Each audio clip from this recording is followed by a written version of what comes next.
waa message kan u soo dhalinyarada kuwii maanta aan soo waran oo ku lahaa haddaynu galbeedka nahay yaasiin iyo qolada bariga waxay maqasheen saddex hal baynu ku faanaa gobolada galbeedka marka laga soo bilaabo berbera ilaa iyo laweecad waxaanu nahay goboladii nabadda alxamdulilah waa kow waa lanagu majeertaa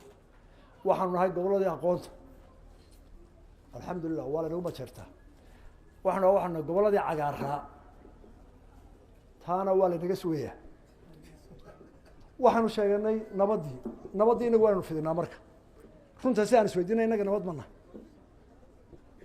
runta aan isweydiinay inagu nabad mana inta cala xayd saaka maxaa ka socday goboladii nabadaynu nahay haddii la yidhaha masquul baa la qodayana waa la ishiidaya waa la isku qabsanay waa cala xayd waa inaga abtiyaasheeda dee waxaasoo dhame odayaal iyo dhalinyaro tabliiq baynu ubaahannahay waa haddaan tabliiqa maarata fi akhirada waxay ku jirtaa inaynu dadka nabad iyo waxaad qabsi ka bilowna waan ubaahannahay waayo jabuuti baa waxaan soo arkay cafar iyo soomaali intay istilaan heshiiyado dabeetana milix u samaystay deked ay sanadkii ka helaan intaasoo boqoloo milyan milix baa dekedoo samaystay caqligna miyuu gelaya china warshad u sameeyey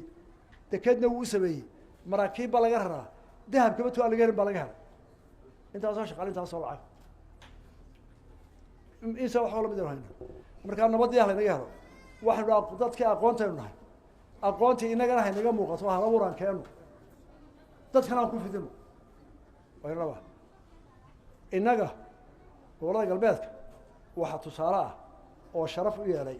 oo laydinku ixtiraamaa oo ninka bari jooga adhijirtiisa iyo odaygiisa iyo sheekhiisa waa idinku ammaanayaan inamadii ciidamada ee sanam u badnaa ee militariga ahaa ee galbeedka ee bari qabtay meelay tageenba ee cabdillaahiyo kamid yihiin nuuxiyo ayaa qof wal u arkay majeeranaya ninka gobta xay ka yimaadeen oo ku wada gaboobay oo dalkasi u daafacayeen odayaal ku noqday oo aabiyaashiin qaarkood ku jiraan ayaa tusaale wanaagsan dalka noqdo dhinacaa dhisay dawlad kale may dhisteen waa cuqaal waa maamul waa wadaado waa niman nadiifa waa ciidamada qura ee 10 sano joogay ee tirada dhowrka qura meesha ku jooga een wali reebari ka sheegan wax alliyo wax ciidan lagu xantay iyo wix ciidan loo jiray nin baa la dilay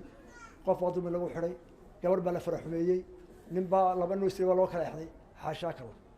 waa haday police yihiin waa haday military yihiin waa haday wardu ka yihiin nimankaas baa marka laga bilaabo galbeedka ilaa Hargeysa dadkii ka tagay nimankaas magac fidiyay mutacalimiinta Hargeysa iyo Gabiley iyo Boorame inta la dhaafilay marka xagga bari foto kama soo sidii awkii ka maagi jiray maragtay jirada idii u soo maagay marka aqoontina waa la inaga helaa gobolada